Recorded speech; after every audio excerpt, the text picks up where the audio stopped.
Good morning, good morning. I am at my place of work to, one, get my tips from yesterday, but most importantly, to get breakfast because it is pumpkin pancakes and I want pumpkin pancakes. But I am dressed in like very much workout attire, but it is because I'm going to mow the lawn as soon as I get home and I didn't want to like switch outfits because that's, yeah.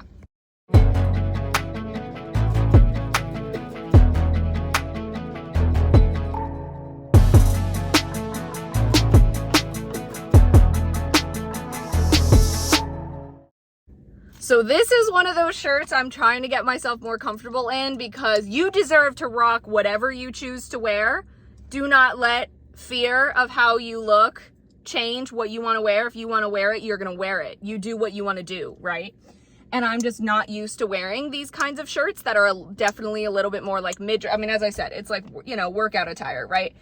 So not totally used to that, but I like these shirts a lot and I want to get more comfortable wearing them. So, and also I'm about to go mow the lawn. Well, I went out and mowed the part of the lawn that needed mowing. So now I'm going to take a shower. I did go get breakfast from the bakery. However, on the way back, the syrup fell over and spilled all over my passenger seat. So I think I've got it cleaned up. The stickiness for sure, like that's all gone. I just used like a rag with soap and water, soapy water, and did that after I cleaned up the actual syrup. So hopefully that will be fine and it won't leave much of a stain. If it does, I'll just try to use like a magic eraser. Anyway, I'm glad I mowed the lawn when I did. But I'm gonna take a shower because I'm sweaty.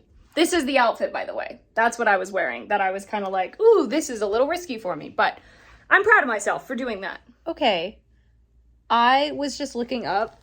Something I'd love to get some more training in is like stunt training or like fight training for film and things like that. I just find it so fascinating and so fun.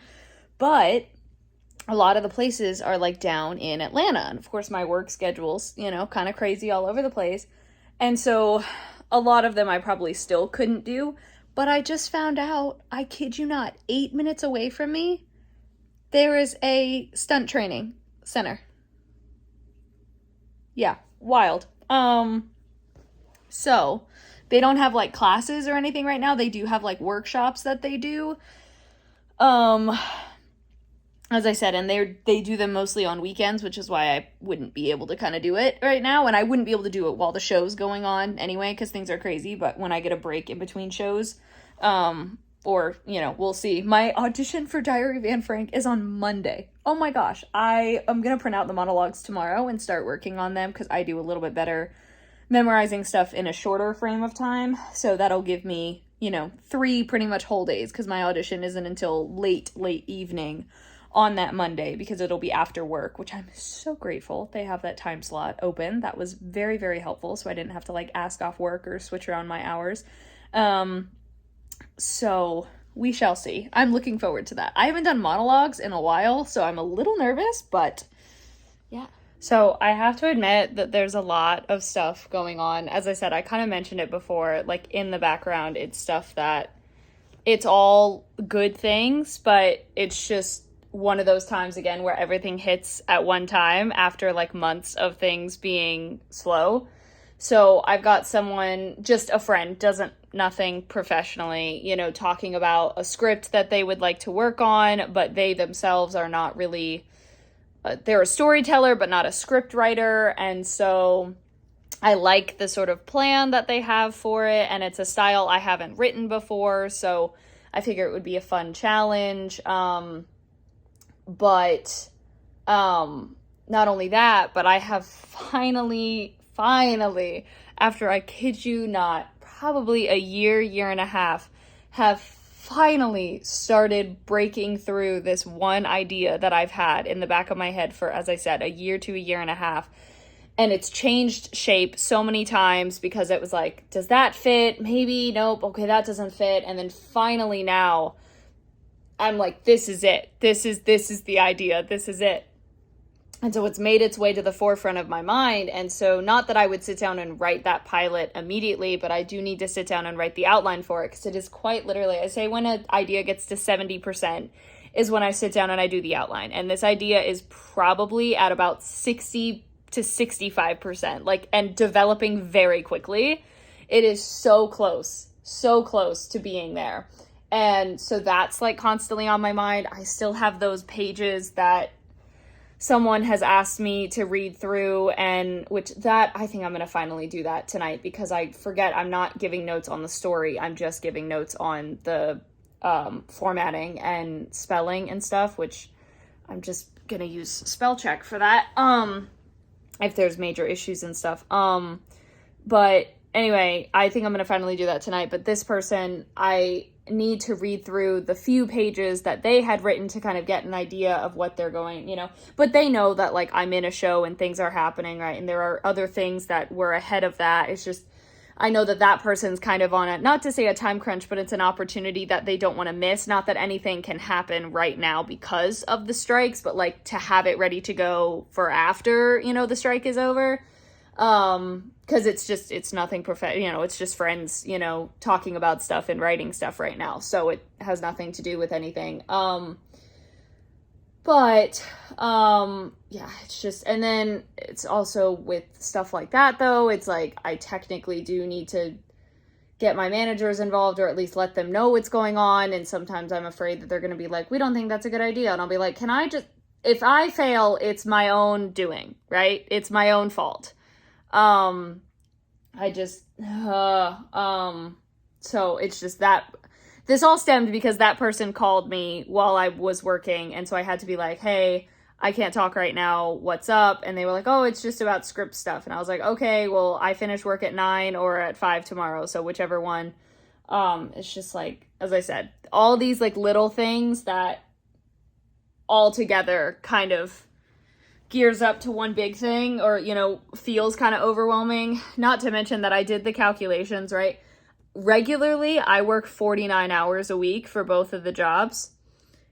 Adding rehearsals to that, granted, I haven't done Saturday rehearsals, so like the past 2 weeks. So adding in driving to and from those rehearsals, as well as the rehearsals themselves, adds on another 10 hours just for those 2 rehearsals. Adding on the third, which I haven't done yet, would be 15. So that's 59 to 64 hours a week that are dedicated to doing the show and rehearsals, driving to rehearsals, or working. So it's like, as I said, it's great, but it's these other things outside of work and the show that I'm like, okay, like I will have time. I just need people to give me time and understand what's going on. Speaking of that, I was technically supposed to have another weekly check-in with my managers, but I always thought that that's another thing I need to work on, they asked me to kind of send them like a schedule kind of that I have for like the rest of the year, essentially, to like give them an idea of like when I'm working and when I'm not. So I don't know if I'm going to go through like date by date. I don't really know how I'm going to do that. I might do that just because that's easiest, but it's a time, y'all. It's a time. There's a lot happening. Okay, back to work. So I just finished work. I think I've said this on here before, but in case if I haven't, my dad is the person who I go to and who I call when I have like an idea that's like, as I said, it's so close to being done, but there's just a few things that I need to like talk through or like get some like feedback on or like bounce ideas off of. My dad is who I go to because he is like perfect for that, right? And so I texted him and I was like, hey, do you have a chance to like talk like today or tomorrow, like, you know, about this? And he was like, yeah, today would probably be better if that works. And so he's going to give me a call in a few minutes and we're going to talk about it. And I'm excited. So my dad and I talked for 2 hours and I now know pretty much exactly how the world works, even though that's not necessary for the pilot. I talked through pretty much the whole thing with him.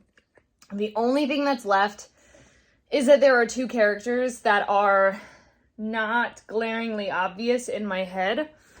I'm hoping they will make themselves known to me. I know that they're there. They're just quiet, but they are not the quiet ones because I already have a quiet one and there's not more than one. Maybe that, I don't know. Anyway, I'm hoping they'll make themselves known to me because I would really love to do this outline this week. Would be great at some point, just so I can get it down, you know? Even if it's like the other outline and I don't actually write it for months, because that outline is still sitting there and those characters are mad at me too. Or those characters are mad at me because they haven't been put into the actual script yet, but they are there. Anyway, so that was very helpful. I love talking to my dad about that type of stuff because he is awesome. So yeah, I'm gonna head to bed. It's 11:23. Of course, I'm not going anywhere tomorrow because I'm working. But I will need to wake up so I can start work at 9. So thank you so much for watching. Hope you enjoyed. Social media is in the description. Love you all. Bye.